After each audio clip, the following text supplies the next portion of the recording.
Hola queridos estudiantes, mi nombre es Álvaro Mantilla, soy el profesor de antropología que va a guiar el curso que tenemos también en el aula virtual Moodle para la Facultad de Psicología de este periodo. Bueno, quisiera entonces comenzar una pregunta. ¿Ustedes qué saben de la antropología?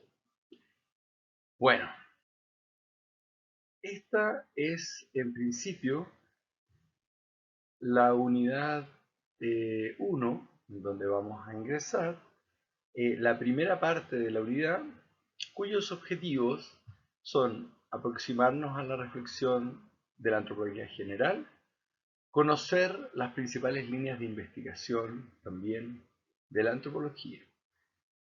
En esta primera unidad, entonces, la unidad 1, nosotros trabajaremos con el libro de Kotak, ¿no? Eh, bueno, ¿qué es la antropología? Pues bien, una de las cosas fundamentales es entender que la antropología, ¿no?, viene del griego antropos, ¿sí? Y eh, antropos significa, en este caso, humanos, ¿no? Y logos, de logía, conocimiento. Entonces, es la ciencia que estudia al ser humano de una forma integral, ¿no?, en todas sus características, tanto físicas como animales, y de su cultura, y que es un rasgo único, ¿no?, un rasgo de tipo no biológico, ¿sí? Bueno, para abarcar la materia del estudio de la antropología recurre a herramientas de conocimiento producidas por las ciencias sociales en general y también por las ciencias naturales, ¿sí? La aspiración de la disciplina antropológica es producir conocimiento sobre el ser humano en diversas esferas, ¿sí?, intentando abarcar tanto las estructuras sociales de la actualidad, la evolución biológica de nuestra especie, ¿sí?, y el desarrollo, ¿no?, que ha tenido la sociedad. Junto con eso, estudiamos en antropología los modos de vida de los pueblos que han desaparecido y la diversidad de expresiones culturales y lingüísticas que caracterizan a nuestra humanidad, ¿sí?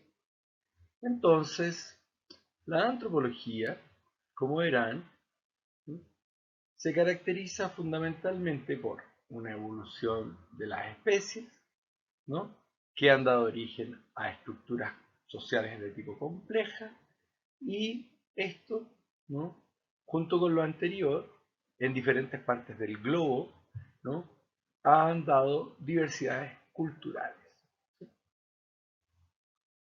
Entonces, nosotros nos preguntamos, ¿no?, si, disculpe, si la antropología estudia, ¿no?, principalmente aspectos culturales, aspectos societales, ¿sí?, nosotros diríamos que, siguiendo a la antropóloga Bárbara Miller, que es profesora de la Universidad de George Washington, ¿no?, la antropología estudia a la humanidad, posee una variedad de subdisciplinas, ¿no?, y posee una mirada más amplia en el tiempo. Entonces diríamos que la antropología es el estudio de la humanidad, incluidos los orígenes de tipo prehistórico y la diversidad humana contemporánea.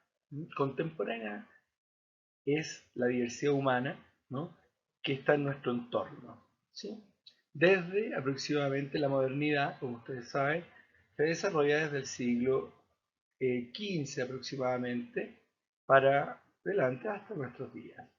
Bueno, la antropología estudia, por ende, el origen prehistórico, la diversidad humana contemporánea, comparada con otras disciplinas que estudian a la humanidad, como por ejemplo la historia, la psicología, la economía, la ciencia política y la sociología. Podríamos decir que la antropología tiene miras mucho más amplias, ¿no?, y la antropología cubre un mayor periodo en el tiempo que estas otras disciplinas que comprenden un mayor abanico de materias, ¿sí? Que la antropología profundiza, ¿no?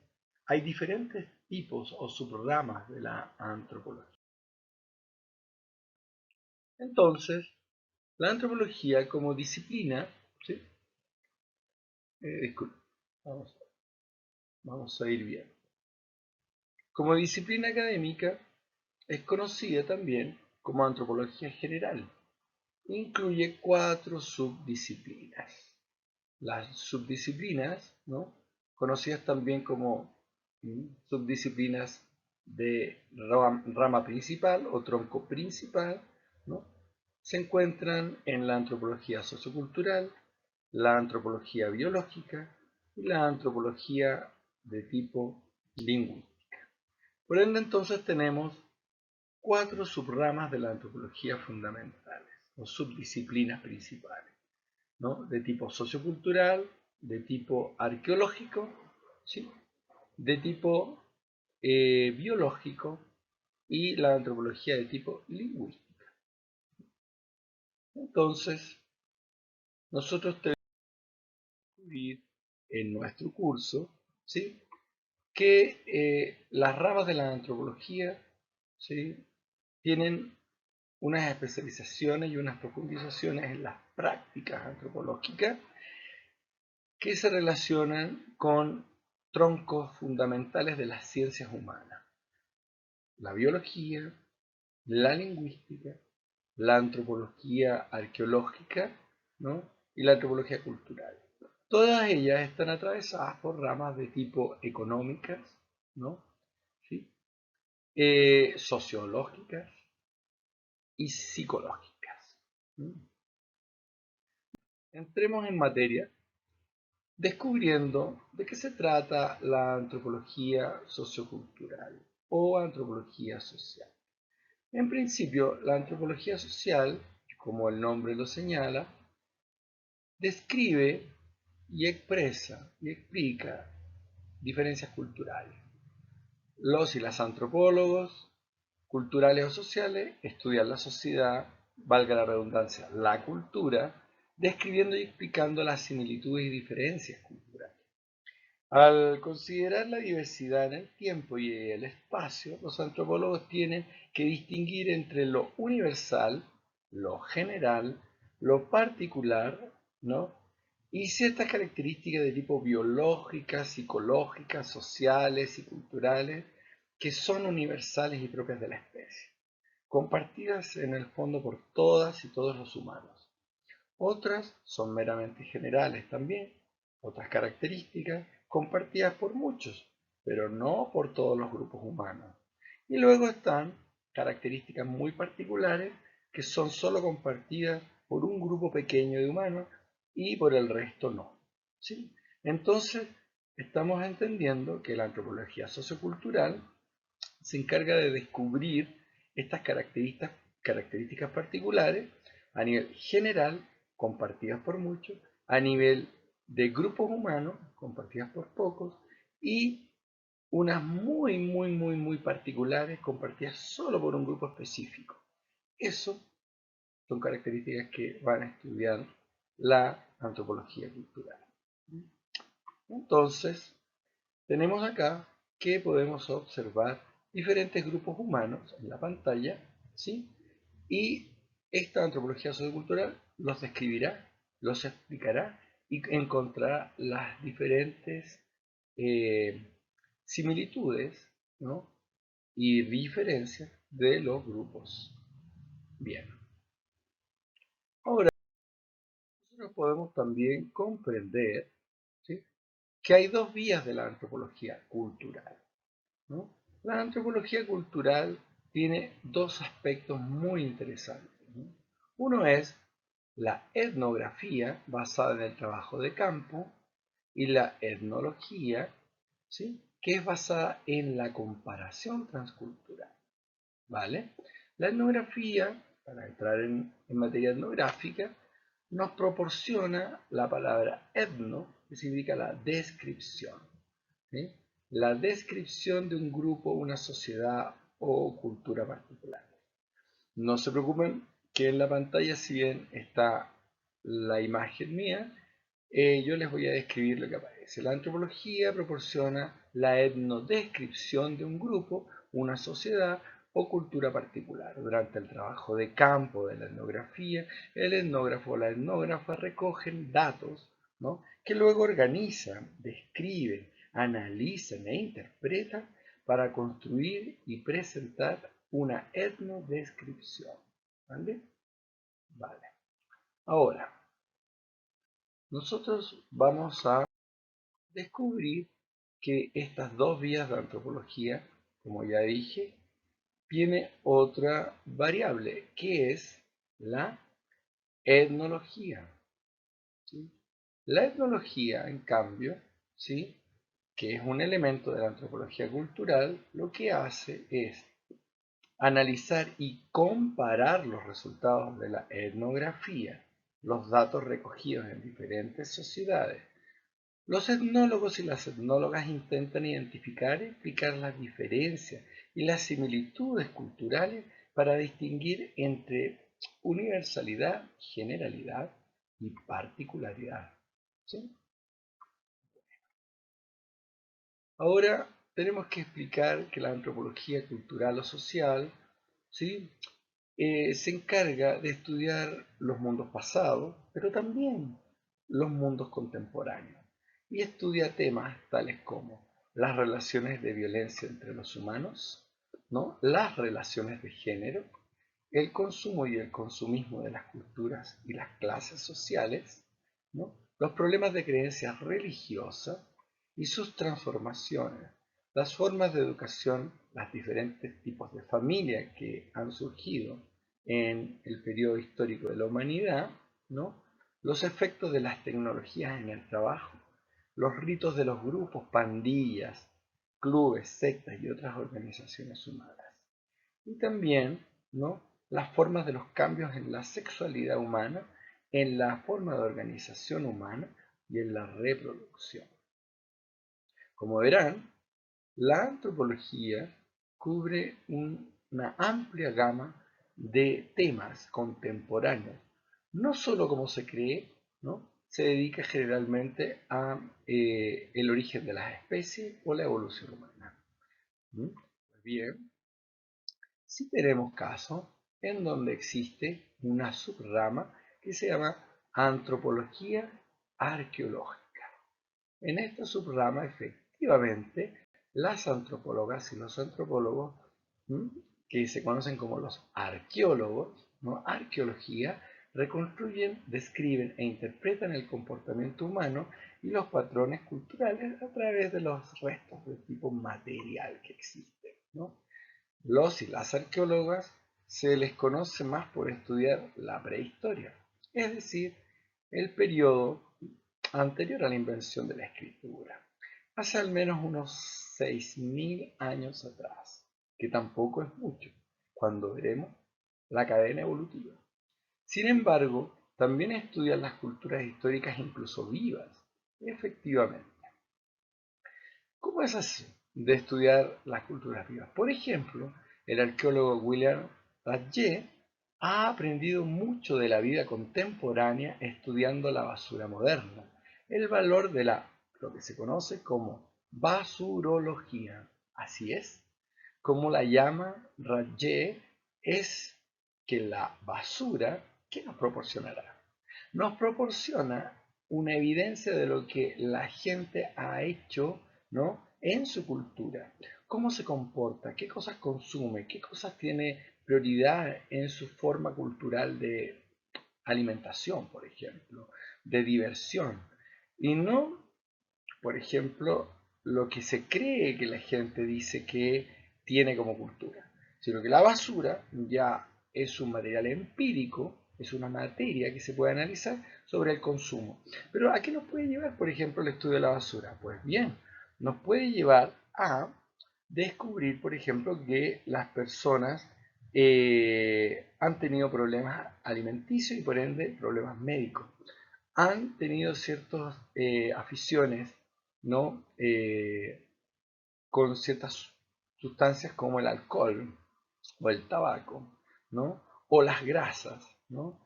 Y esto nos va dando una idea de la forma de vida de esa cultura, ¿sí? Bueno, entonces, como ya dije, Radje, un antropólogo que estudia la basurología, ¿no? Trabaja e investiga estos cambios culturales. Desde una época a otra, la población, por ejemplo, no consumía alimentos para perros, no compraba alimentos y le daban cáscaras de alimentos, de comida a los animales domésticos. Pues eso ha ido cambiando en la cultura contemporánea y cada vez más encontramos rastros de dedicación de comida para animales que implican un estatus también en lo que aparece culturalmente como los derechos de los animales. Algo impensable en épocas pasadas.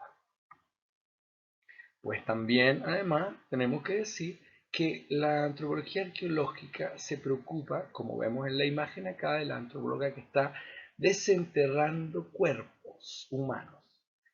¿Qué significa que está desenterrando cuerpos humanos? Pues significa que la antropóloga está trabajando para el reconocimiento de personas detenidas y desaparecidas en Latinoamérica. Una de las ramas de la antropología arqueológica es descubrir, ¿no?, los restos de las personas, ¿no?, disidentes políticas que han sido asesinadas por el terrorismo de Estado, ¿no?, en diferentes lugares. En Ecuador, en especial, ha servido para descubrir a las personas que han sido desaparecidas en el gobierno, por ejemplo, de Febres Cordero, ¿no?, que tenía un aparato de inteligencia y tortura que hacía, le llamaban escuadrón volante, que hacía desaparecer personas y que el ideal era, ¿no?, destruir cualquier rasgo de disidencia política, ¿no?, en ese periodo en este país. En Latinoamérica, como recordarán, entre los años 65 al 89 aproximadamente, o sea, estamos hablando de por lo menos 2 décadas, hubo desapariciones forzadas de varios miles de personas en este país. Pues bien, continuemos. La antropología arqueológica también, ¿no?, ha observado diferentes tipos de cerámica encontrados, ¿no?, en excavaciones y que nos pueden dar la idea de complejidad tecnológica de un pueblo, mientras que la cantidad de fragmentos permite hacer una estimación del tamaño y densidad de la población. El descubrimiento de que los ceramistas, por ejemplo, utilizaban materiales no disponibles localmente, sugiere la existencia de sistemas de comercio con otros pueblos. Similitudes, ¿no?, en la manufactura y en la decoración de los restos encontrados en yacimientos diferentes podrían ser la prueba de conexiones culturales. Los grupos con cerámicas similares podrían estar históricamente relacionados. Quizás compartían antepasados comunes, culturalmente comunes o comerciaban entre sí. Bueno, entonces nosotros tenemos una variante, ¿no?, que es la ¿sí?, paleoecología. ¿Sí? La ecología es el estudio de las interacciones entre los seres vivos en su entorno, ¿no? Los organismos y el entorno constituyen conjuntamente un ecosistema, es decir, un orden pautado de flujo, de intercambios de energía. La ecología humana o la ecología cultural estudia ecosistemas que incluyen personas, centrándose en la forma en las que los humanos hacen uso de los influjos de la naturaleza y son influidos por la organización de tipo social, por los valores culturales. Esto según Bennett. En 1969 ya se está estudiando, ¿no?, la paleoecología. Tendríamos que entender que hay una teoría ecológica, la de Bronfenbrenner, ¿cierto?, que define un sistema ambiental basado en el desarrollo de los individuos a través de diferentes ambientes, en los que se mueven y que influyen consecuentemente en los cambios y en el desarrollo de tipo cognitivo de estos. También influyen en la moral y las relaciones interpersonales. La teoría, la teoría que hay de von Frebrenner, ¿no? Se conoce como la teoría ecológica de von Frebrenner, que comienza en el año 1979, en su libro más conocido que se llama La ecología del desarrollo humano. Entonces, vamos a pasar ahora a la otra subrama de la antropología biológica o física. En efecto, el objetivo de estudio de la antropología biológica o física es la diversidad biológica humana en el tiempo y el espacio. Giran parte de estas variaciones a través de la evolución, de las características genéticas, pero en combinación con los rasgos medioambientales. Las tensiones medioambientales revelan la adaptabilidad y la flexibilidad de la naturaleza humana. Entonces podemos explicar que la variación se produce por combinaciones características genéticas y medioambientales. Esto nos quiere decir efectivamente que los seres humanos tenemos una plasticidad fisiológica, una plasticidad física y biológica. Ok. Esta plasticidad física y biológica, ¿no?, nos lleva al estudio de la variación humana, que reúne 5 intereses especiales dentro de la antropología biológica. ¿Sí? Uno, la evolución de los homínidos tal como la revelan los restos fósiles paleontológicos, ¿no?, o de la paleoantropología. Dos, la genética humana, ¿no?, que ha ido variando por las presiones ambientales. Esto es muy importante que lo discutamos porque estamos hablando de que la variación humana es producto de la confrontación del organismo con un medio material, ¿no? No es producto del azar, no es producto solamente de una cosa interna del ser humano. Y nosotros, como psicólogos, y en mi caso como psicólogo y antropólogo, eh, tenemos que estar claros en que generalmente psicologizamos algunas veces las transformaciones humanas, pero no. En nuestro caso, en nuestra forma de mirar, entenderemos siempre que la genética humana o los procesos no fisiológicos son alterados fundamentalmente por los procesos externos. También tenemos el crecimiento y desarrollo de la población humana, cómo los seres humanos van evolucionando a lo largo de la vida, cómo van aprendiendo, cómo se va traspasando la herencia, pero no la herencia genética, sino que la herencia cultural. Al final, el lenguaje que estamos utilizando, las formas de pensamiento tienen que ver con, ¿no?, el crecimiento del desarrollo humano como traspaso social. Lo otro es la plasticidad biológica humana, o sea, la capacidad del cuerpo de hacer frente a tensiones como el calor, el frío, la altitud, ¿no? Por ejemplo, hay sociedades que viven a 4.800 metros de altura, ¿no?, con muy poco oxígeno, pero que los cuerpos se han adaptado perfectamente para estos cambios y han generado toda una cultura y procesos culturales viviendo en esas alturas, ¿no? Y también tenemos, ¿no?, la rama de la biología junto con la antropología del comportamiento de la vida social de los simios y otros primates de tipo no humano. Bueno, para continuar, diremos que existe una fundamentación interesante con respecto a la antropología biológica o física, ¿no? Nosotros nos podemos preguntar, ¿qué es más determinante, la genética o la cultura en la modificación de cuerpos humanos? Pues bien, durante el periodo de vida de cualquier individuo, el entorno trabaja junto con la herencia para desarrollar características de tipo biológico. Por ejemplo, la gente con una tendencia genética a ser altos será más baja si recibe una alimentación pobre durante la infancia. Esto es muy interesante porque algunas veces consideramos que la genética domina todo el espectro de lo que vamos a hacer como seres humanos, pero no es así. Sí, así es. La antropología biológica estudia la influencia del entorno, la nutrición, la altitud, la temperatura y enfermedades, ¿no? Por ejemplo, las formas, ¿no? sobre las que todos estos medios externos influyen en el cuerpo a medida que éste se desarrolla. Como ya se ha señalado, la evolución biológica y cultural humana ha estado interrelacionada y ha sido complementaria, y los humanos continúan su adaptación tanto biológica como cultural. Esta es la razón por la que ambas subdisciplinas se estudian dentro de la antropología a nivel general, ¿no? Ahora, nosotros podemos entender también que hay diferentes variaciones a través del tiempo según las culturas. En algunas épocas, ¿no? el ser humano, teniendo la capacidad biológica, fue admirado por su belleza, ¿no?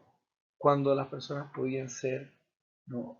obesas o podían tener cierto tipo de características y rasgos que actualmente podrían ser no deseables culturalmente. Es decir, hay un patrón cultural que obliga a transformar los cuerpos. Lo voy a volver a repetir. Hay un patrón de tipo cultural, no genético, cultural, que obliga, ¿no? a transformar los cuerpos. Por ende, los cuerpos que vemos hoy día, nuestros cuerpos de seres humanos en diversas culturas, tienen que ver no con la genética necesariamente, tienen que ver con las presiones culturales que hay y que los gobiernan.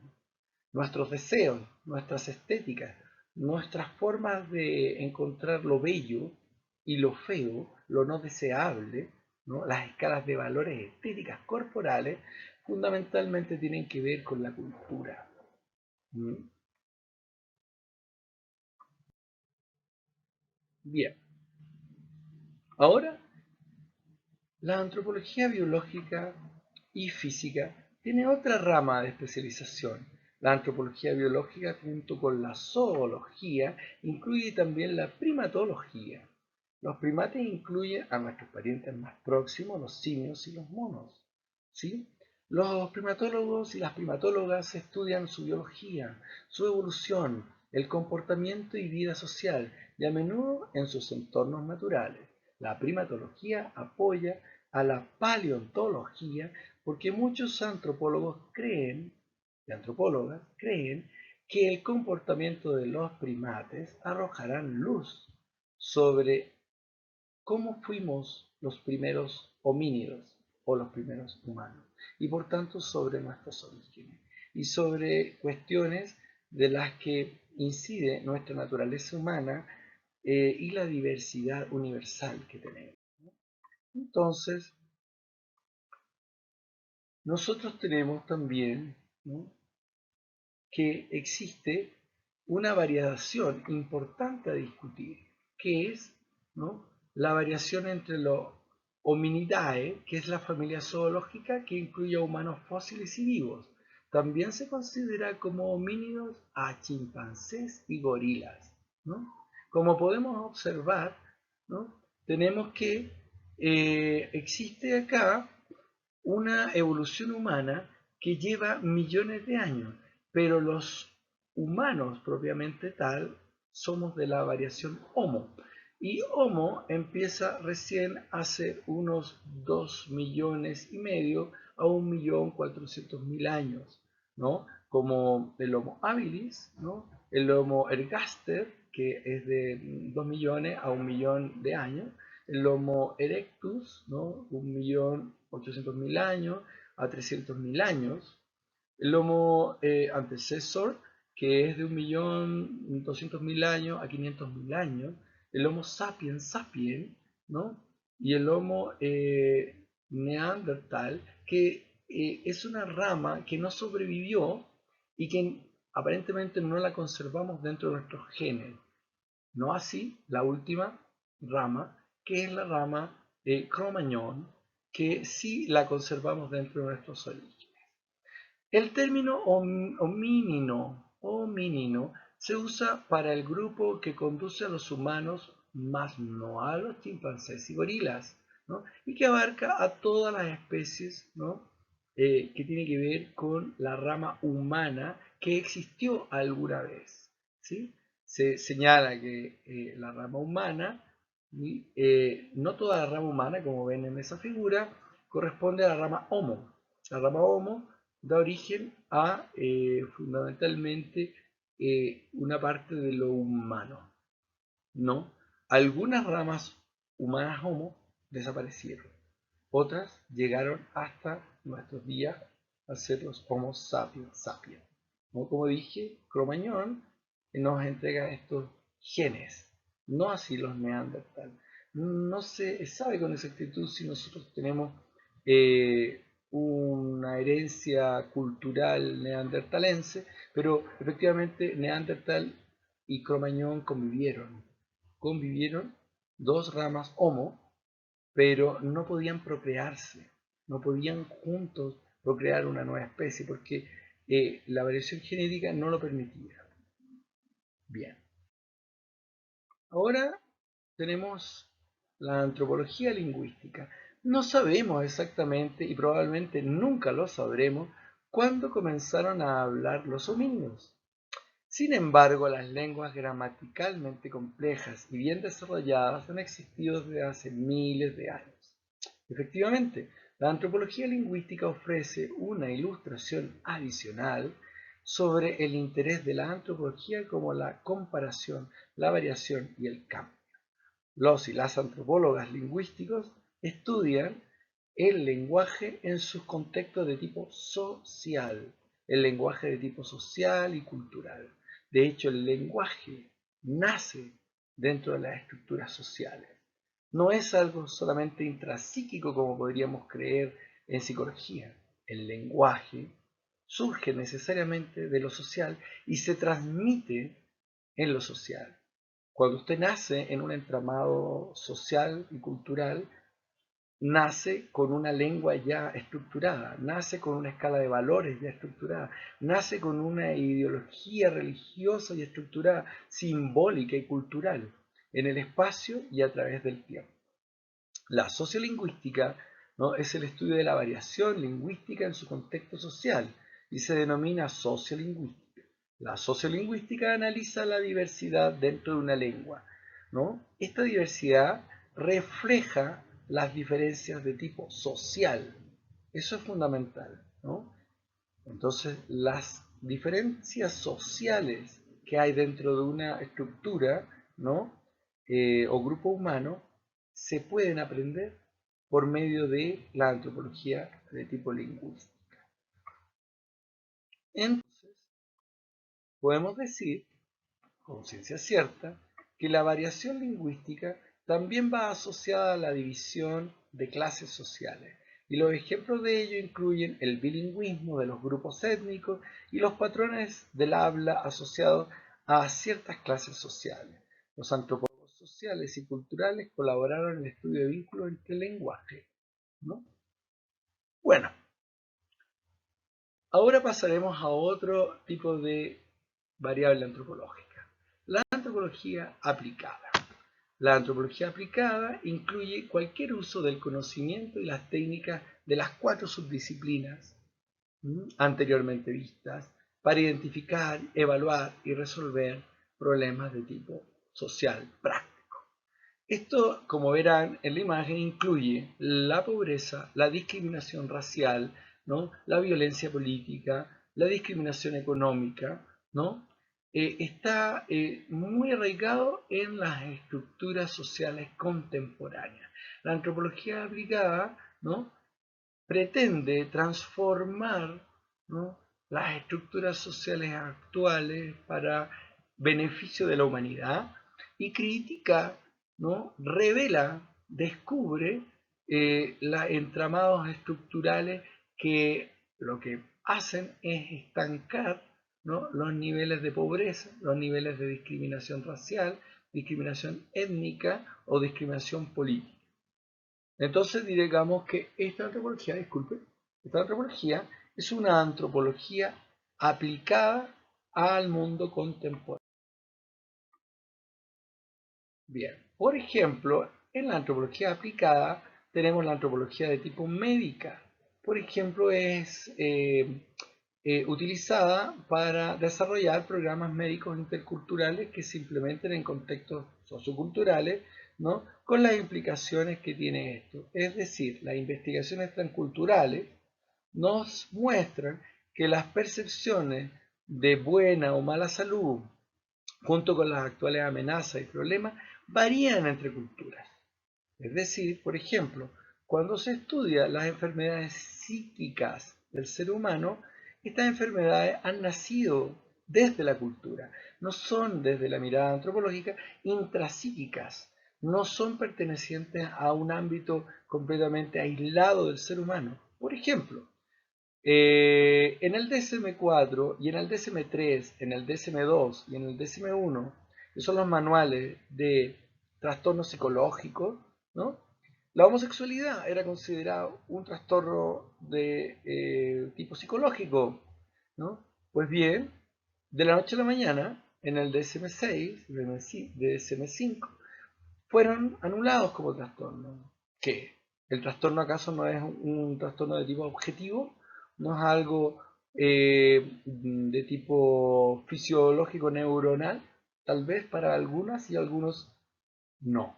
Desde esta mirada, los trastornos son culturales. La cultura cambió. La cultura reflexionó sobre las prácticas sexuales diversas, ¿no? De tipo homo. Y la homosexualidad dejó de ser una patología.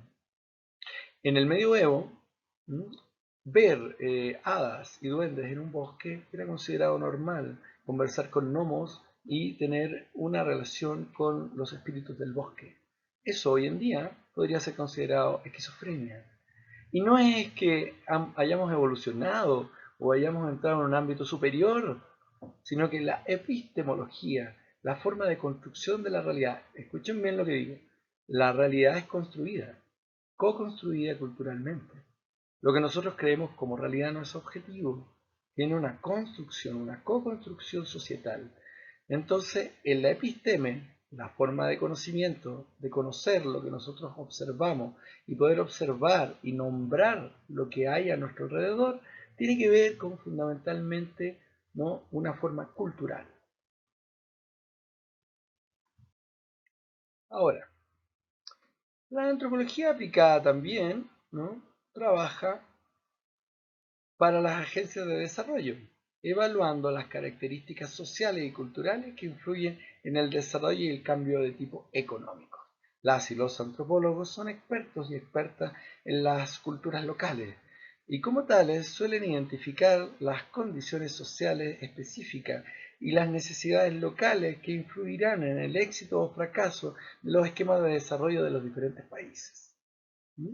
Entonces, el ámbito de la antropología aplicada es vasto. Pues bien, ese es el fin de la primera parte de la unidad 1. Ha sido un agrado tenerlos acá en el aula virtual. Les doy las gracias por haber asistido y por haber tomado apuntes. Hasta luego.